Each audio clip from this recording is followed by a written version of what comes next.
তিনটে শুভেচ্ছা হবে। প্রথম শুভেচ্ছা আমি দেব আমাদের পুত্র সম সাকিব আহমেদ, ও খুব ভাগ্যবান যে 1 জানুয়ারির জন্মদিন, এবং প্রতি বছর এই 12টার কিছু পরেই শুভেচ্ছাটা দিয়ে দেওয়া হয়। তো সেটা অফিসিয়ালি হলো। আর এই সামনাসামনি যেহেতু ও এখানকার ভূমিপুত্র, তো ওর জন্য কিছু প্রশংসা, কিছু বিশেষণ শব্দ খরচ করা উচিত বলে আমার মনে হয়। তো আরও দীর্ঘজীবী হোক, ভালোভাবে কাজ করুক, সমাজের জন্য কাজ করুক, এবং নিজে একটা ভালো লাইফ তৈরি করুক। এবং আমি আশা করব 26-এ যেন নতুন জীবন শুরু হয়। আর দ্বিতীয় শুভেচ্ছা হলো আমাদের দলের আজকে জন্মদিন, এ বিষয়ে বিশদ একটি আলোচনা রাখব। আর 3 নম্বর শুভেচ্ছা নতুন বছর। নতুন বছর মানে শুধু আমার নয়, আমার যারা এখানে স্টেজে আছেন তাদের নয়, গোটা পৃথিবীর মানুষের আজকে, যেহেতু এটা ইন্টারন্যাশনাল একটি ক্যালেন্ডার, তো ইংরেজি ভাষা আমরা জানি না জানি, ইংরেজির প্রতি আমাদের একটা ভীষণ টান। বলতে না পারলেও অন্তত বলা লোকটার পাশে দাঁড়াতে ভালো লাগে। তো এমন একটি সাবজেক্ট ইংরেজি, তার জন্মদিন আজকে, এবং গোটা বিশ্বে উদযাপিত হচ্ছে। আমরা তার ব্যতিক্রম নই। আমরা দেখি 12টার পর শব্দবাজি, আতশবাজি ভেসে ওঠে, নতুন বছর উদযাপিত হয়। আমি এই নতুন বছরে শুধু রোহিঙ্গাবাসী নয়, গোটা ভারতবর্ষের, গোটা পৃথিবীর মানুষকে শুভেচ্ছা জানাবো। আর আমরা বেশি করে খেয়াল রাখবো যে কোনো রকম অনৈতিক, কোনো রকম অসফলতা, কোনো রকম অশক্তি যেন আমাদের বিরাজ না করে। কারণ এটা আজকে যেহেতু একটা ভালো দিন, এবং ভালো দিনে ভালো শপথ নিতে হয়, যাতে ইংরেজিতে কমিটমেন্ট বলে, তো সেটা যেন বেশি বেশি করে আমরা শপথ নিই। আমরা কি হয় যে এই বড় পৃথিবী গ্রহে যখন আসি, বড় আকাশ, প্রচুর মানুষ, সমুদ্র, সাগর, পাহাড়, এসব দেখতে দেখতে সব ভুলে যাই। আমরা যে আমাদের জীবনে কিছু গুরুত্বপূর্ণ দিন হতে পারে, তো সেই ব্যাপারটা যেভাবে হোক আমরা আমাদের জীবন থেকে সরিয়ে রেখেছি। আর সেটাই বলার বিষয় যে এই দিনগুলোতে একটা আনন্দ, যেটা আনন্দ ঘন মুহূর্ত বলি, সেটা আমাদের জীবনে এত কম আসে। আর আমরা যেহেতু একটা দলের দায়িত্বে আছি, 1 জানুয়ারি ঘটা করে যে আনন্দ করা, সব জায়গাতে যাওয়া, একটু খাওয়া দাওয়া করা, একটু বন্ধুবান্ধবের সঙ্গে হইহুল্লোড় করা, এই জীবন থেকে আমাদের সরে গেছে। তো যেহেতু আমরা 1 জানুয়ারিটা একটা ক্লোজ প্রোগ্রামের মধ্যে রাখি, স্বাভাবিকভাবেই সেই দিকের দিকে আমাদের নজর রাখতে হয়। তো আমি আবারও আমার সাংবাদিক বন্ধুরা আছেন, যাদের দৌলতে আমাদের একটু খ্যাতি, আমাদের জনপ্রিয়তা, আমাদের মুখ, আমাদের কণ্ঠস্বর মানুষের অন্তরে পৌঁছেছে, ঘরের মধ্যে পৌঁছে গেছে, যাদের হাত ধরে আমি সেই আলোকচিত্রী, সেই সাংবাদিক, সেই ইউটিউবার, তাদেরকেও আজকের এই সুন্দর দিনে শুভেচ্ছা জানাবো। আপনারা আরও ভালোভাবে কাজ করুন, নিরপেক্ষভাবে কাজ করুন, আমাদের ভুল হলে ধরিয়ে দিন, আর বিরোধীরা যদি ভুল করে সেটাও বলুন। যারা সৎ সাংবাদিকের একটা নমুনা, আমি চাইব সাংবাদিক হিসাবে আমার জ্ঞান দেওয়া ধৃষ্টতা হয়তো, কিন্তু আমার নিজের মনে হয় যে সাংবাদিকরা যে কোনো কারণে হোক, তাদের বেশিরভাগ সাংবাদিক হয়তো ঠিক জায়গা আছেন, কিন্তু যারা পেড নিউজ করেন তারা তাদের নিরপেক্ষতা একটু হারিয়েছেন বলে আমার মনে হয়। আমি সেই দিক দিয়ে একটু নজর রাখার জন্য অনুরোধ করব। এবার আসি আসল প্রসঙ্গ। আজকে চণ্ডীগড় রোহিঙ্গা অঞ্চল সভাপতি সাকিব, তার যে টিম সাকিব, টিম চণ্ডীগড় রোহিঙ্গা তৃণমূল কংগ্রেস প্রতি বছর 1 জানুয়ারিটাকে বেছে নেয় ঘটা করে উদযাপনের জন্য। এবারে একটু ফিচারটা একটু আলাদা, যেহেতু আমাদের দলের সর্বাধিনায়ক, সভাপতি, সাংসদ, সাধারণ সম্পাদক অভিষেক বন্দ্যোপাধ্যায় তিনি নিদান দিয়েছেন আমাদের জেলা সভাপতির মারফত, যে জেলা সভাপতির আন্ডারে যতগুলো পঞ্চায়েত আছে, যতগুলো পৌরসভা আছে, সেই পৌরসভা যারা ব্লক স্তরে কাজ করেন, যারা পঞ্চায়েত স্তরে কাজ করেন, যারা বুথ স্তরে কাজ করেন, অর্থাৎ যারা ভোটার লিস্টে কাজ করেন, এই booth level agent, booth level BLA যেটাকে বলা হয়, সেই বুথ লেভেল যারা কাজ করছে তাদেরকে সম্বর্ধনা দিতে হবে। আপাতদৃষ্টিতে এটা হয়তো 2-3টে শব্দের মধ্যে আপনারা সীমাবদ্ধ রাখেন, কিন্তু যদি আমি এর ভেরিয়েশন ধরি, এর গভীরতা কিন্তু অনেক। একটা বিএলএ, তার আন্ডারে 1000 ভোট, সেই 1000 ভোটকে তার নেতৃত্বে কিন্তু বাক্সবন্দি হয়। সব ভোট যে আমার পক্ষে আসে, আমাদের দলের পক্ষে আসে তা তো নয়। একটা অংশ বিরোধীরা পান, ভাগ ভাগ করে পান, একত্র পান, কিন্তু আমাদের যে ভোটটা ইউনাইটেডলি যার নেতৃত্বে আসে সে বুথ সভাপতি আর নতুন করে বিএলএ কিন্তু এইখানে পুঙ্খানুপুঙ্খভাবে আমি দেশের নাগরিক সেটা নির্ধারণ করার ক্ষেত্রে একটা বড় ভূমিকা নিচ্ছে। সেইভাবেই বিএলএদের সম্বর্ধনা আমার মনে আক্ষরিক অর্থেই সাকিব অরবিন্দরা যেটা করছে সেটা কুণ্ডি জানানো উচিত এবং তাদেরকে সম্মান জানানোয় আমি ব্যক্তিগতভাবে আপ্লুত এবং আমি তাদেরকে অবশ্যই ধন্যবাদ দিই। এছাড়া একটা রক্তদান শিবির রাখা হয়েছে এই দিনে। আজকের দিনে রক্তদানের গুরুত্ব খুব অপরিসীম। আমি জানি আর 2 মাস পরেই গ্রীষ্মকাল আসবে এবং গ্রীষ্মকাল আসলেই রক্তের একটা বড় সংকট দেখা দেবে। যে আমাদের সোসাইটিগুলো আছে, যে সংঘগুলো আছে, সরকারের পক্ষে সরকারের যে সীমাবদ্ধতা সেখান দাঁড়িয়ে কিন্তু রক্তের সংকট তৈরি হয় এই গ্রীষ্মকালে। সংকট মোচনে সংঘগুলোর একটা ভূমিকা থাকা উচিত, ক্লাবগুলোর ভূমিকা থাকা উচিত, কিন্তু রাজনৈতিক দলের সবথেকে বড় ভূমিকা। আমি অবশ্যই ধন্যবাদ দেবো আজকে যতগুলো রক্তদাতা এখানে আসছেন, কারণ তারাই নির্বাচক, তারাই সর্বাধিনায়ক, তারাই আজকে টিমের ক্যাপ্টেন এবং তারাই ম্যান অফ দ্য ম্যাচ। সুতরাং ক্রিকেটের ভাষায় যদি বলতে পারি যারা হাই পারফর্মার, সেই পারফর্মার দিকে তাকিয়ে আজকে আমরা যাই দেখি না কেন, পৃথিবীর যাই দেখি না কেন, একমাত্র রক্তদাতা, একমাত্র যারা রক্তদান শিবির করেন তারা কিন্তু সমাজ থেকে কিছু ফেরত চান না। যদি বলেন সৎ কাজ পৃথিবীতে একটা যার বিরুদ্ধে আচরণকারীর ক্ষমতা নেই, সেটা রক্তদান। তাই আজকে সাকিব এবং তার টিমকে ধন্যবাদ দেবো, যাদের সবাইকে নিয়ে team Sakib, team Chandigarh Honda Trinamool Congress আজকে রক্তদান শিবির ক্ষেত্রে একটা উল্লেখযোগ্য ভূমিকা পালন করেছেন। এইবার আসি আজকে মূল বিষয়। আমাদের আজকের মূল যে বিষয় সেটা হলো আমাদের নববর্ষ, আমাদের দলের প্রতিষ্ঠা দিবস। এই ব্যাপারটা আমি একটু অন্যভাবে যদি বলি, যখন সিনেমা জগতে আপনি যতগুলো কিংবদন্তি নায়ক দেখেন যারা সবার থেকে পারফর্ম বেশি করেছেন, সে যদি আমি 70, 80 দশক, 90 দশক মিলিয়ে অমিতাভ বচ্চনকে রাখি, তারপর 90 দশকের মাঝামাঝি থেকে আজ অবধি শাহরুখ খানকে, ঋত্বিক রোশনকে রাখি, বা ক্রিকেটে আমরা যদি লিটল মাস্টার সুনীল মনোহর গাভাস্কারকে ধরি, বা সৌরভ গাঙ্গুলিকে ধরি, বা হালফিল বিরাট কোহলি, বৈভব সূর্যবংশীকে ধরি, বা রোহিত শর্মাকে ধরি, সচিন তেন্ডুলকরকে ধরি, বা গানের জগতে চলে আসুন আমরা কিংবদন্তি গায়ক হেমন্ত মুখোপাধ্যায়কে ধরি, সন্ধ্যা মুখোপাধ্যায়কে ধরি, বা ওভারঅল কিশোর কুমার মোহাম্মদ রফি সাহেবকে ধরি, তারা তাদের নিজস্ব জগতে, নিজস্ব ঘরানায়, নিজস্ব গুণে তারা সমাদৃত, সম্মানিত, তারা বিখ্যাত হয়েছে। এই যতগুলো মানুষের নাম বললাম, প্রত্যেক মানুষকে জিজ্ঞেস করুন তো তারা কোন ঘটনার জন্য নিজেরা গর্বিত হন, আপ্লুত হন। তারা প্রত্যেকেই বলবেন যেদিন হরবংশ রায় বচ্চন, এই বচ্চনের ঘরে আমি জন্মগ্রহণ করেছি অমিতাভ বচ্চন, আমি ওই দিনটাকে বলতে পারবো না। অর্থাৎ তার কাছে 1942 সালের 11ই অক্টোবর দিনটা এত গুরুত্বপূর্ণ। সমস্ত দিন তিনি যত জঞ্জিরের বাঁহাতে পিস্তল ধরে সাহসী অভিনয় করুন না কেন, উত্তরভাবে ক্ষুদা গাওয়া বা আরও ভালো শাহেনশাহ, ভালো ভালো সিনেমা চাক রেখেছেন, কিন্তু অমিতাভ বচ্চন ভুলতে পারবেন না 1 জানুয়ারি যেদিন তিনি উত্তরপ্রদেশে জন্মেছিলেন।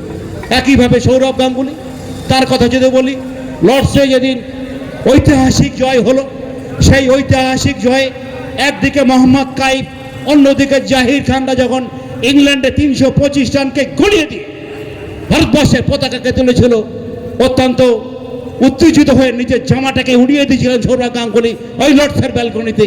সেই সৌরভ গাঙ্গুলি ভুলতে পারবেন না যেদিন চণ্ডী গাঙ্গুলির ঘরে তিনি জন্মগ্রহণ করেছিলেন। অর্থাৎ 1 জানুয়ারি আমাদের কাছে একইভাবে গুরুত্বপূর্ণ। মঞ্চে যারা বসে আছেন ফেসবুকের দৌলতে আজকে সবাই তাদের জন্মদিন জানেন, সবাই সমাদৃত হন, অভিনন্দিত হন তার বন্ধু বান্ধবের দ্বারা। স্বাভাবিকভাবেই 1 জানুয়ারির গুরুত্ব আমাদের কাছে বেশি। আমরা জানি 1998 সালে যেদিন আমাদের দলে জন্ম হয়েছিল, সেদিন কিন্তু পরিস্থিতি আমাদের কাছে প্রতিকূল ছিল। কংগ্রেস থেকে বেরিয়ে এসে কাঁদতে কাঁদতে ওই 5 ফুট 2 ইঞ্চি মেয়েটি, তিনি বাংলার মানুষকে বলেছিলেন, আমি স্বপ্ন দেখেছিলাম জাতীয় কংগ্রেসের ফ্ল্যাগ নিয়ে গোটা ভারতবর্ষকে উড়িয়ে দেব, ওরা ভারতবর্ষে গলিতে গলিতে যাব। আজকে সৌমেন মিত্রদের হাত ধরে আমাকে কংগ্রেস দল থেকে কাঁদতে কাঁদতে বেরিয়ে যেতে হচ্ছে। আমি আপনাদের কাছে আসছি বিচার চাইতে। আমি অবহেলিত, শোষিত, নির্যাতিত মানুষের পাশে দাঁড়িয়েছি।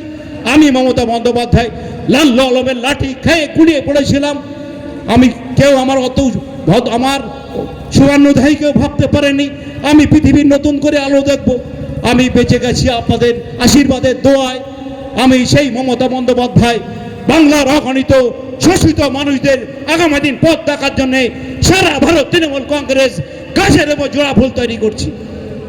মানুষ আশা তার এই দাবি, তার এই বক্তব্যকে শিরধার্য করে দু হাত তুলে একদিকে সেদিনে বিহারের ওই বুড়ো নেতৃত্ব, অন্দরে কংগ্রেসের অধিবাসন, আর বাইরে মমতা ব্যানার্জি বৃষ্টি ভেজা দিনে 1 জানুয়ারি 1 রমজান তৃণমূল কংগ্রেস প্রতিষ্ঠা করেছিল।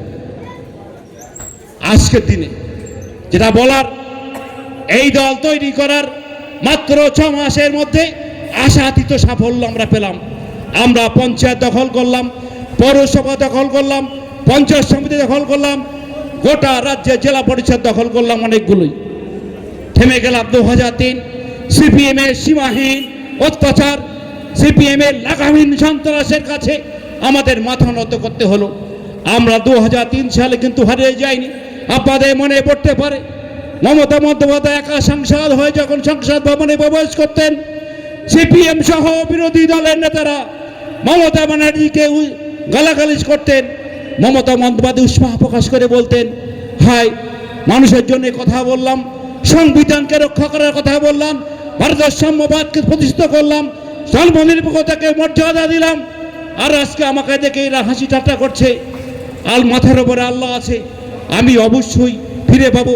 ফিরে পেয়েছিলেন 2009 সালে মমতা ব্যানার্জির নেতৃত্বে লড়াই করে 30-এর বেশি সাংসদ দিল্লি কাঁপিয়ে দিয়েছিল। আপনাদের মনে পড়তে পারে। আর 2011 সালে 34 বছরের সিপিএম কে উপরে ফেলা দিয়ে মমতা ব্যানার্জি রাজ সিংহাসনে চলে গিয়েছিলেন। ইতিহাস ভুলেনি। 11-16 একটা বড় অংশের বিরোধিতা, একদিকে মিডিয়া, একদিকে সিপিআইএম, অন্যদিকে ভারতীয় জনতা পার্টি। নতুন গজিওটা কিছু দল মমতা ব্যানার্জি বিরোধিতা করলেন, যায় যায় শব্দ, যায় যায় শব্দ। আমরা দেখলাম অদ্ভুতভাবে ফিরে এলেন 2016 সালে এবং 2011 সাল থেকে বেশি সংখ্যক সিট নিয়ে নতুন করে প্রমাণ করলেন মমতা ব্যানার্জি অপরাজয় বেটেন, তাকে হারানোর সাত কারণেই। 2021 একই ঘটনার পুনরাবৃত্তি। একইভাবে মমতা ব্যানার্জিকে হেয় প্রতিপন্ন করতে শুরু করলো মিডিয়ারা। আমরা দেখলাম 2011 সালে একক শক্তিতে আসমুদ্র হিমাচল মমতা ব্যানার্জির লড়াই লড়াই লড়াই রক্ত ঢুকে দিয়েছিল যুব সমাজকে। আর আমাদের মতো মাঝবয়সী মানুষরা সবাইকে সঙ্গে নিয়ে আমরা 2021 সালে 45 শুধু পার করে নিই। আউট অফ 294 220টা সিট পেয়ে আমরা প্রমাণ করেছিলাম जब तक ममता बनर्जी है मुमकिन नहीं है। आज के दिन যেটা বলা, আজকে দিনে নতুন কিছু দল এসছে, মমতা ব্যানার্জিকে প্রশ্ন করছেন তারা। কে প্রশ্ন? মমতা বন্দ্যোপাধ্যায় নাকি ধর্ম নিরপেক্ষতাকে হারিয়েছেন, মমতা বন্দ্যোপাধ্যায় স্বৈরাচারী শাসনের ব্যবস্থা করছেন। বক্তার নাম কে? সংবিধানকে সাক্ষী রেখে জেতা সুকান্ত মজুমদার, সংবিধানকে সাক্ষী রেখে এই রাজ্যের বিরোধী দল শুভেন্দু অধিকারী। আর কে করছেন? মাত্র একটা বিধায়ক সংখ্যা, সে আইএসএফ, যেটা সেকুলার পার্টি বলে তারা দাবি করছে। এরা বলছে মমতা ব্যানার্জি স্বৈরাচারী। আর সত্য আর একটি লোক মাত্র 7 দিন কি 10 দিন আগে তিনি ঘোষণা করেছেন তার একটাই লক্ষ্য মমতা বন্দ্যোপাধ্যায়কে হারানো, নাম হুমায়ুন কবির। তারা সম্মিলিতভাবে সংখ্যালঘু ভোটকে তিনি মমতা ব্যানার্জি থেকে সরিয়ে নেওয়ার জন্য নাকি চেষ্টা করছেন। প্রাসঙ্গিক বলি, 92 সালের বাবরি মসজিদ ভাঙা হলো। মমতা বন্দ্যোপাধ্যায়ের তখন কত বয়স?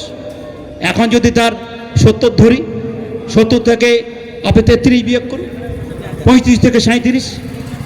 মমতা বন্দ্যোপাধ্যায় তখন কিন্তু সাংসদ ছিলেন না, বিধায়ক ছিলেন না। মমতা ব্যানার্জি যুব তৃণমূলের সভাপতি, যুব কংগ্রেসের সভাপতি ছিলেন। মনিন্দর সিং বিড্ডা সর্বভারতীয় সভাপতি ছিলেন। রাজ্যের মমতা বন্দ্যোপাধ্যায়, হ্যাঁ, মমতা ক্রীড়ামন্ত্রী ছিলেন বয়সের সময়। আমরা দেখেছিলাম রাজাবাজার, খিদিরপুর, সমস্ত জায়গায় মুসলিম অধ্যুষিত জায়গায় রাত জেগে তিনি পাহারা দিয়েছিলেন। কোনো সংখ্যালঘু মানুষের বাড়ি যাতে অত্যাচার না হয় তিনি ব্যবস্থা করেছিলেন। তার নেতৃত্বে 2011 সালে ক্ষমতা আসার পর আলাদা করে সংখ্যালঘু ডেভেলপমেন্ট ফান্ড তৈরি হলো, কবরস্থান মাইনরিটি অ্যাফেয়ার্স বলা হয়, এসিআর হলো, কবরস্থান ঘেরাও হলো এবং গভর্নমেন্টের আন্ডারে 17% ওবিসি রিজার্ভেশন হলো। সেখান থেকে মুসলিম ঘরের ছেলে মেয়েরা আজকে চাকরি পাচ্ছে। এ সাফল্য মমতা বন্দ্যোপাধ্যায়ের সাফল্য আপনাদের সবার।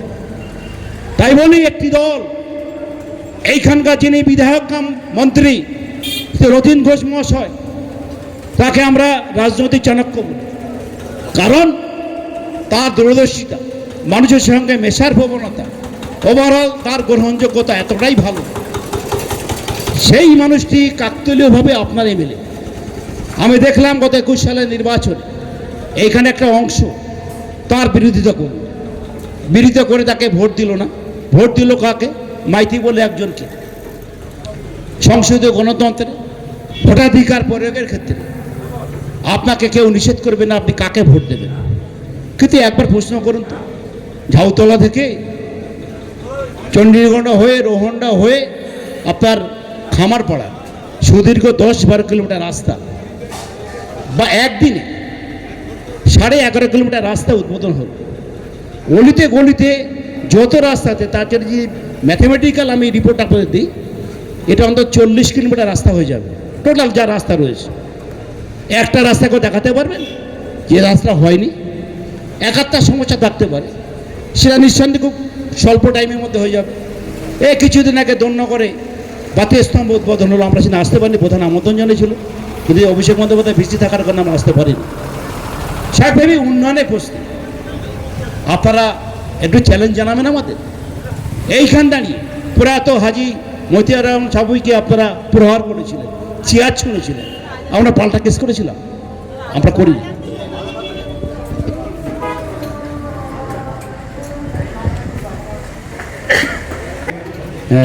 চলে গেল। যা যেটা বলছিলাম, আমাদের আজকের দিনে যে কর্মসূচিগুলো আমাদেরকে দল দিয়েছে সেগুলো দেখে যে আমরা আলোকপাত করেছি। আমাদের বেশ কিছু উন্নয়নের পাঁচালী, 26 সালের আমাদের নির্বাচন, তার আগে একেবারে যেটা বলা হয় খাপ খোলা তলোয়ারের মতো বা তেল খাওয়া মেশিনের মতন দৌড়াতে হবে। আর সেদিকে এই ভারী চেয়ারা নিয়েও বলছি যে সাকিবরা চাইলে অবশ্যই নিজেদেরকে দিয়ে উজাড় করে দেবো, কারণ আমাদের অনেক কিছু প্রমাণ করা আছে। এর মাঝখানে 2-3টি কথা, এখানে সেকুলার ফ্রন্ট তারা মাঝে মধ্যে দেখি প্রোগ্রাম করে এবং তাদের যে সর্বোচ্চ নেতৃত্ব ধরে নিয়ে আসে। তো আমার মনে হয় দলের বয়স 5-6 বছর হয়ে গেল। তো 5-6 বছরের মধ্যে এখন দেখলাম না দ্বিতীয় কোনো নেতৃত্ব তৈরি হলো। অর্থাৎ যেই নৌশাদ সাহেব একাই আছেন 5 বছরে, তিনি করতে পারলেন না যে এই আমার সেকেন্ডের লিডারশিপ, যিনি বাংলাতে আগামী দিন মমতা বন্দ্যোপাধ্যায়ের বিরুদ্ধে লড়াই করবে, সেটুকুও পাইনি। আর আইএসএফ সম্পর্কে বেশ কিছু শব্দ খরচ করবো না, অসংগঠিত কিছু লোক এই দলটি করছে। কিন্তু একটা কথা হয় যে আমরা কি করলাম, ইতনা গুস্সা কিউ আতা হয়, আমরা কি, আমাদের দোষটা কোথায়? আর থার্ডলি ভারতীয় জনতা পার্টির সম্পর্কে যারা সংবিধানকে সঙ্গে নিয়ে সরকারি ক্ষমতাকে প্রয়োগ করে যারা দেশে ধর্ম নিরপেক্ষতা, সাধারণতন্ত্র, গণতন্ত্রকে হত্যা করছে, তাদের দিকে লক্ষ্য রাখবেন। স্পেসিফিক উদাহরণ দিলে অনেকক্ষণ সময় লাগবে, সেটা অবশ্যই রাজনৈতিক সভাতে বলবো। আর সিপিআইএম সম্পর্কে 2-4টি কথা, তারা আবার নাকি নতুন করে শূন্যের দল বলি, আমরা সিপিএমকে শূন্যের দল বলি, সেই দল নতুন করে জাগরিত হওয়ার চেষ্টা করছে। তো সেটার একটু খেয়াল রাখবেন, কারণ তারা যে নৃশংস কতটা বাংলা বুকের এই নৃশংসতা উদাহরণ রেখেছে আমরা জানি। আর আজকে সভা শেষ করার আগে 2-3টি কথা একটু বলবো, কারণ আমরা প্রতিবার এখানে আসি, আমাদের ব্লক সভাপতি আসতেন, আমাদের সম্পাদক সাহেব মতিয়ার রহমান সাপুই আসতেন। অত্যন্ত দুঃখজনক ঘটনা, দুজনকেই আমরা প্রায় 3 বছরের ব্যবধানে আমরা দুজনকে হারিয়েছি। গতবারে আগের বার মতিয়া সাপুইকে আমরা হারিয়েছি, তিনি তাকে গাড়ি স্মাশ করে দিয়েছিল। আর শ্বাসকষ্টজনিত কারণে আমাদের সভাপতি এই গত এপ্রিলে প্রয়াত হয়েছেন এবং তিনি একটা নির্দিষ্ট রূপরেখা রেখে চলতেন। তার অনুপস্থিতি অবশ্যই আমাদের একটু বেদনা দিচ্ছে। নতুন সভাপতি হয়েছেন, তিনি অবশ্যই সব দিক খেয়াল করে সবাইকে নিয়ে আগামী দিন চলবেন। আমি বক্তব্য দিয়ে, ঝন্টু আছে বক্তব্য রাখবে। আমি সবাইকে আবার একবার নতুন বছরের শুভেচ্ছা জানাবো। আর আমাদের দল ২৬ সালে ক্ষমতায় আসার জন্যে আপনাদের কাছ থেকে যা যা চাওয়ার আমরা চেয়েছি, একটু বিবেচনা করবেন। একদিকে রথীন ঘোষ, অন্যদিকে কাকলি ঘোষ দস্তিদারের মতো এই মাপের এমপি এমএলএ আমাদের সঙ্গে আছেন। এর আগেও অনেকে ছিলেন। আর চণ্ডীগড় হোন্ডাবাসীর, যেহেতু তারা একেবারে শহরের পাশাপাশি থাকেন, সেমি গভর্নমেন্ট বলা হয়, সেমি গভর্নমেন্ট, তারা এখানে রাজত্ব করছেন। আমি সবাইকে বলবো আপনারা আমাদের দলটাকে করুন। আমি সবাইকে আরও একবার ধন্যবাদ দিয়ে নতুন বছর সবার জীবনে সুখ বয়ে আনুক, সমৃদ্ধি আনুক। আমরা নিজের নতুন করে কমিটমেন্ট করি, নতুন করে শক্তি অর্জন করি। আর একটা জিনিসকে বর্জন করব, সেটা হলো পারস্পরিকতা আর সাম্প্রদায়িকতা, দুটোই বিপজ্জনক। আপনারা সবাই ভালো থাকবেন। জয় হিন্দ, বন্দে মাতরম। মমতা বন্দ্যোপাধ্যায় জিন্দাবাদ, অভিষেক বন্দ্যোপাধ্যায় জিন্দাবাদ।